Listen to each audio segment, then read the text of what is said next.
This is your permission slip to speak your truth, own your story, and laugh through the chaos. Welcome to the Transparently Jordan podcast.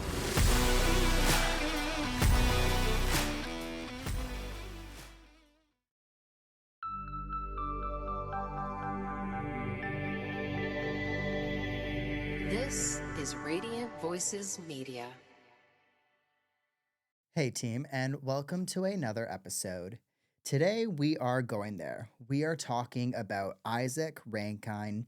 Yes, his 4-game ban for using the homophobic slur during a match against Collingwood, and what it says about footy culture in 2025. We'll look at why this one word, quote unquote, is not a one off, why it just slipped out, quote unquote, isn't a defense, and how homophobia on and off the field harms young athletes trying to find themselves.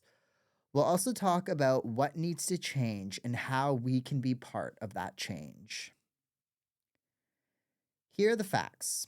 During Adelaide versus Collingwood last weekend, Izak Rankine directed a homophobic slur at an opponent. The AFL investigated and handed him a 4-match ban, short of the maximum, citing compelling medical submissions in determining the sanction.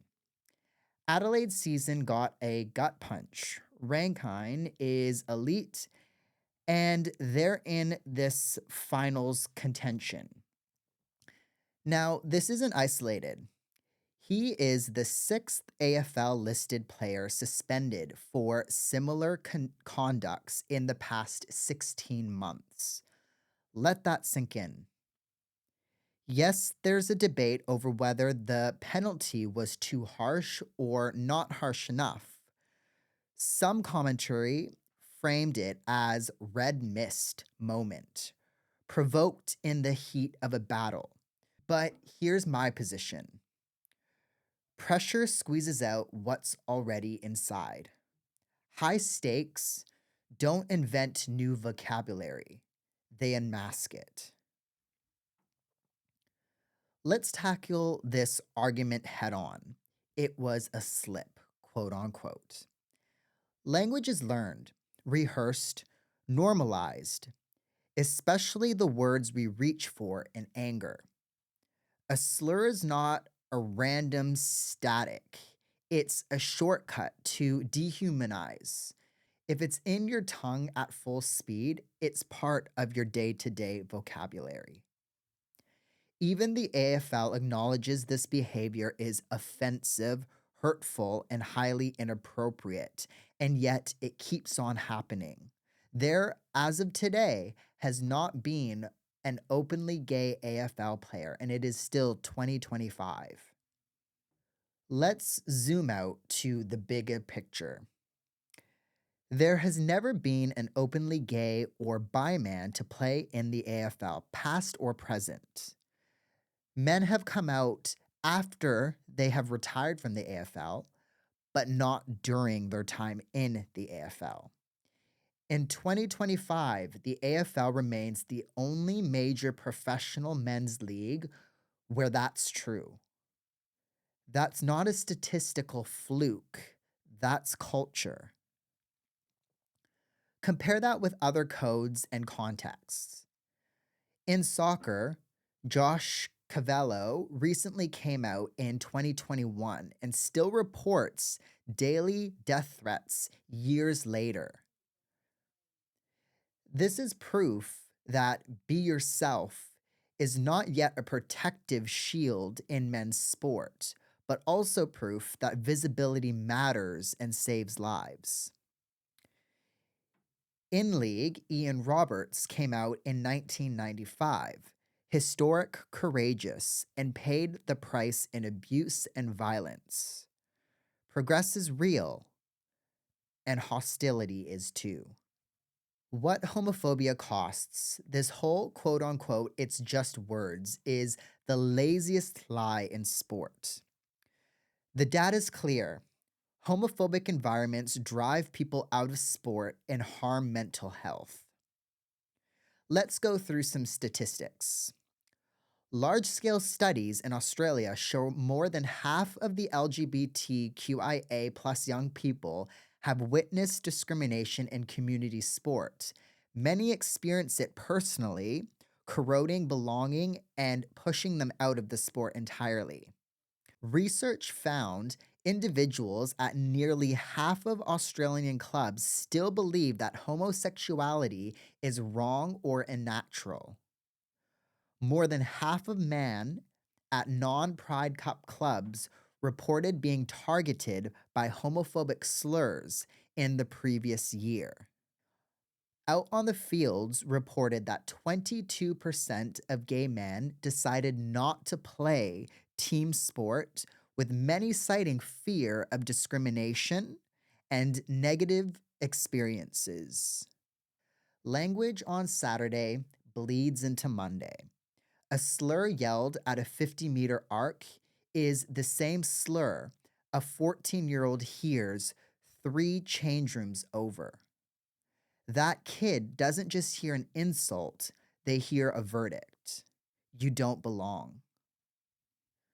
But we have pride rounds. Visibility initiatives matter. They do. Pride games, pride cups, rainbow, all of that matters. They're not nothing, but they're also not enough when the baseline is a default to homophobic language under pressure.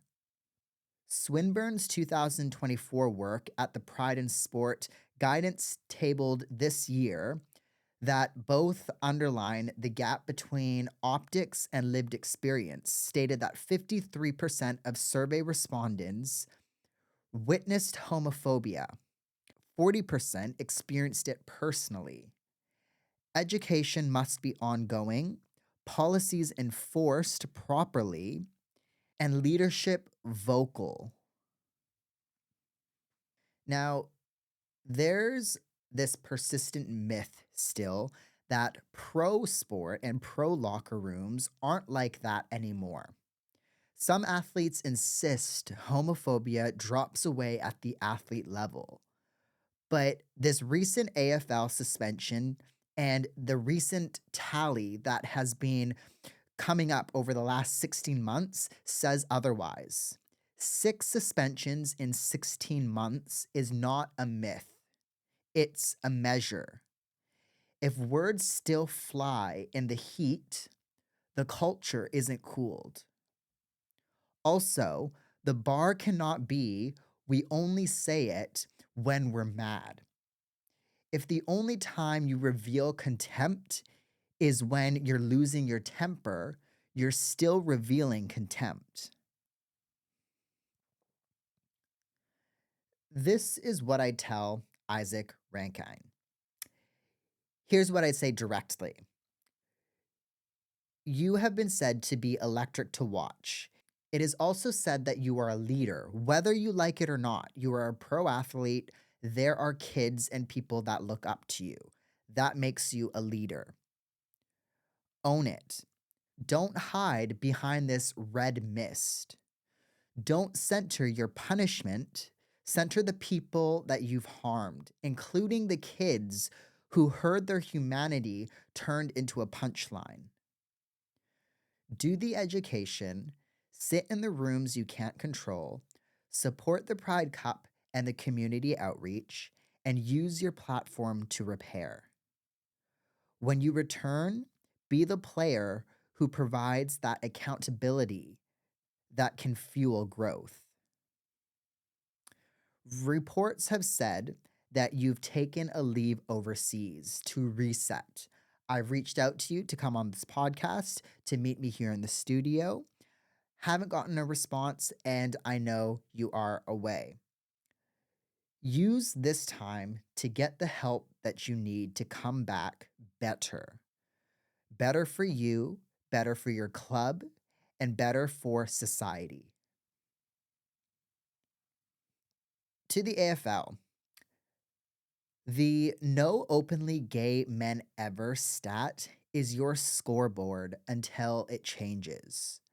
You have made an argument in the past that it's as simple as nobody wants to be the first one to come out. But I think it is a lot more than that. Your culture is still dated. Education modules and press releases won't fix this alone. Here's a checklist that you can steal.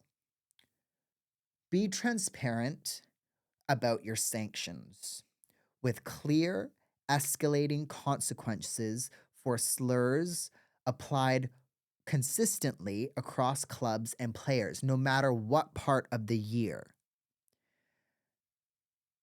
If you have a zero tolerance policy for homophobia, racism, and bigotry, essentially, then be zero tolerant.